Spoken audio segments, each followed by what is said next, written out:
Hi, I'm Katie Friend, and I'm the English-speaking journalist for the Africa Eco Race. Weren't we so lucky to have our beautiful, special, and really incredible race this year? Because, as we know, since then, the world has gone a little quiet, a little in on itself. Here at the Africa Eco Race, we hope you are all and your families safe and well wherever you're watching us from. We wish you all the very best and look forward to seeing you in 2021. Talking of which, we're here to tell you that the work is full steam ahead for the 2021 13th edition of the Africa Eco Race. And today we're going to be chatting with the key players in the team who have been working non-stop, albeit from home, to make sure that this is going to be one of the best yet. So without further ado, let's have a quick chat.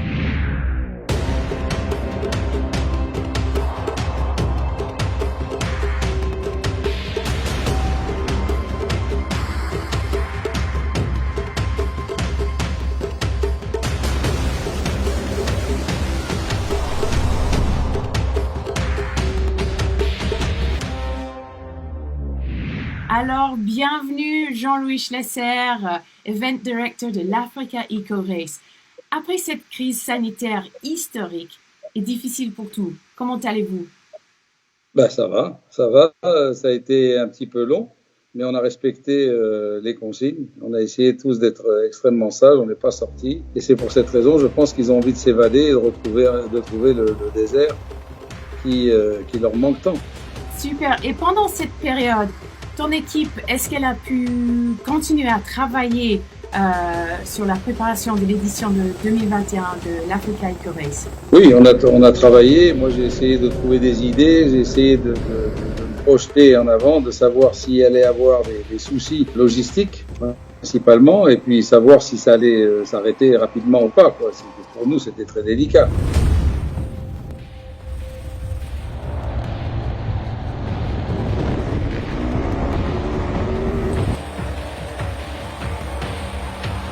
Quelles mesures sanitaires vous allez prendre pendant le rallye pour rassurer nous qui travaillons avec le rallye et puis pour les concurrents aussi? On va pas vraiment changer d'approche, on va simplement s'adapter s'il faut le faire. Voilà, si d'ici janvier, il y a des mesures à respecter, on les respectera et c'est ce qui est normal pour rassurer tout le monde, pour nous-mêmes, pour nos concurrents et pour qu'on soit dans une sérénité, quoi. Et puis, pour nos transporteurs, on va dire, par exemple, maritimes, on fait confiance aussi. Ce ne sont pas juste des prestataires. Moi, j'appelle ça nos partenaires. J'ai confiance en eux. C'est des professionnels. On n'est pas les seuls clients. Donc, ils ont du travail à effectuer toute l'année. Donc, ils s'adapteront très bien à la situation. Ça, il n'y a pas de problème à se faire là-dessus.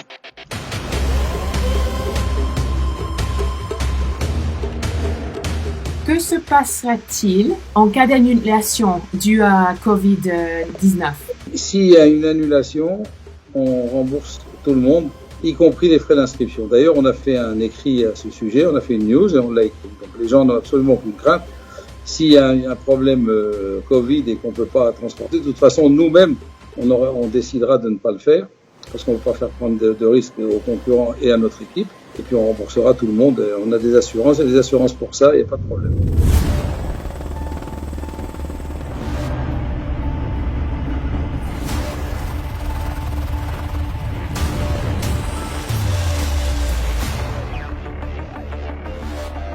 Gilles, bonjour. Vous pouvez m'expliquer la composition de l'équipe? En 2020, nous étions donc une équipe de 25 personnes.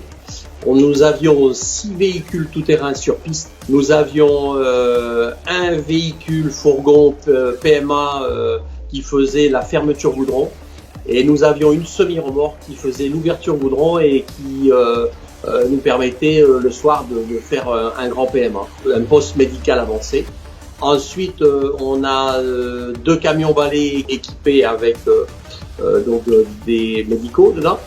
Et on a aussi 2 hélicoptères avec de l'organisation équipée aussi du staff médical. Bon, si le Covid s'améliore, on continuera comme on faisait avant. Certainement que ce qu'on fera cette année, c'est que on désinfectera nos PMA et notre ambulance un peu plus souvent. Et puis aussi, on fera en sorte peut-être de voir avec les concurrents sur le port du masque et des choses comme ça. Mais on va attendre un petit peu, mais de toute manière, nous nous adapterons avec le médecin-chef.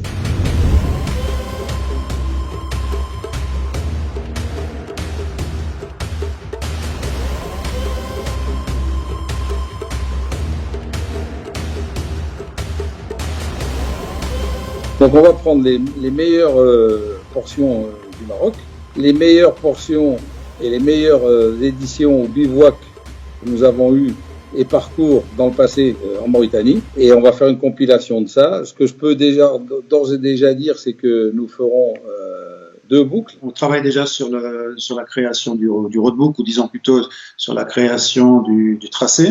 On connaît maintenant bien le Maroc et la Mauritanie, donc c'est pas trop un problème pour nous. Ce qu'on va essayer cette année de faire au niveau du tracé, de la beauté du rallye, c'est on va essayer de satisfaire aussi bien les concurrents que les assistances. C'est-à-dire on va éviter d'imposer aux assistances des très longues distances pour allier les bivouacs, et puis essayer de faire un maximum de boucles, ce qui arrange tout le monde. Et vous passez combien de temps normalement là-bas pour les reconnaissances? C'est entre 3 et 4 semaines pour les reconnaissances. Et puis après, une fois de retour, c'est entre 1 mois et demi et 2 mois de travail. Bonjour René, on attend une compilation des plus belles spéciales, des plus beaux bivouacs des dernières 12 éditions. Vous pourrez nous parler un petit peu de ça? C'est tout à fait ce qu'on essaye de faire et d'avoir. Alors, il faut bien sûr que tout ça s'emboîte, parce que c'est un puzzle, et donc il faut que chaque année trouve sa place. Mais on a déjà fait le Maroc, ou pratiquement. Par où on passe, le terrain va changer petit à petit, et on va arriver sur Darla, puisque à Darla on aura toujours la journée de repos. Mais on arrive où là on est carrément dans le fin fond du désert. On est carrément au bout du désert. C'est là où il y a toutes les immensités. Donc tout le Maroc, ça va être en progression comme ça. Tous les jours, on va changer un petit peu d'itinéraire, et on va quitter la population pour aller vers le grand désert. En parlant du roadbook, pourquoi pas la création du roadbook électronique pour votre rallye? Au temps de Thierry Savine, c'était du papier. Et aujourd'hui encore, c'est du papier. Pendant de nombreuses années, j'étais copilote en voiture. D'abord pilote en moto, ensuite copilote en voiture. Pour moi, un copilotage se fait avec un papier, avec un roadbook papier que l'on prépare la veille, qu'on étudie, qu'on essaie de comprendre, et pour être très fluide le lendemain dans la voiture. Parce que une voiture qui va vite, c'est grâce à la voiture, c'est grâce au pilote, et bien sûr aussi grâce au copilote. Et c'est un ensemble qui fait que c'est un rallye qui doit être plaisant. Moi, la seule chose qui me fait un peu peur, c'est que, bon, d'une part, déjà, les copilotes ne pourront pas travailler correctement, et puis que s'il y a une panne, qu'est-ce qu'on fait? Le véhicule sera immobilisé parce qu'il ne pourra plus continuer sans roadbook.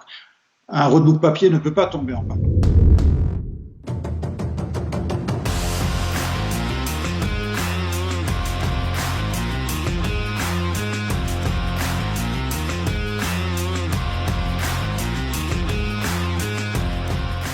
Alors, d'après votre père et aussi mon frère René, tout est en train, business as usual pour l'Africa Eco Race. Parlez-nous un petit peu de ce qu'on a fait avant, et puis comment ça s'est amélioré peut-être pour le 13e édition. Ce qu'on remarque depuis pas mal d'années, c'est que tout devient beaucoup plus digital.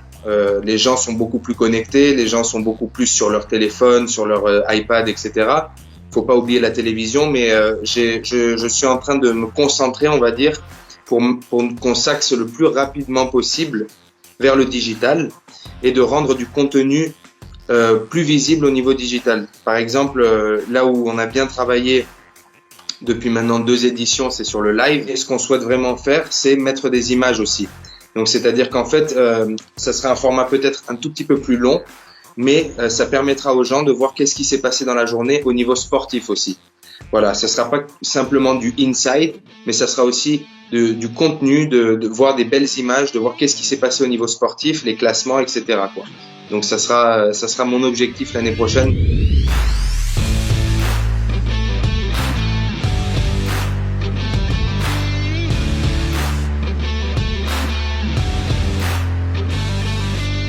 vu des changements du règlement technique de la FIA, qu'en est-il pour l'Africa Eco Race en 2021?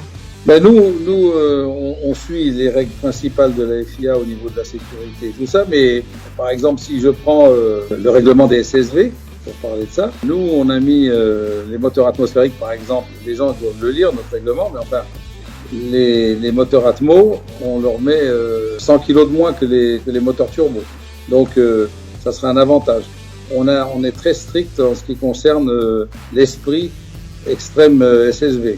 Parce qu'on veut que ça se développe.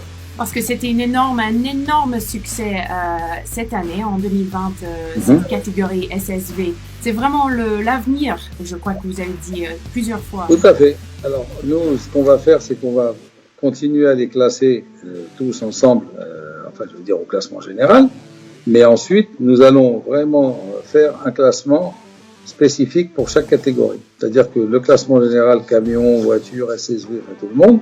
Et ensuite, il y aura un classement séparé pour les camions, pour les SSV et pour les T3. Et pour les roues motrices, bien sûr.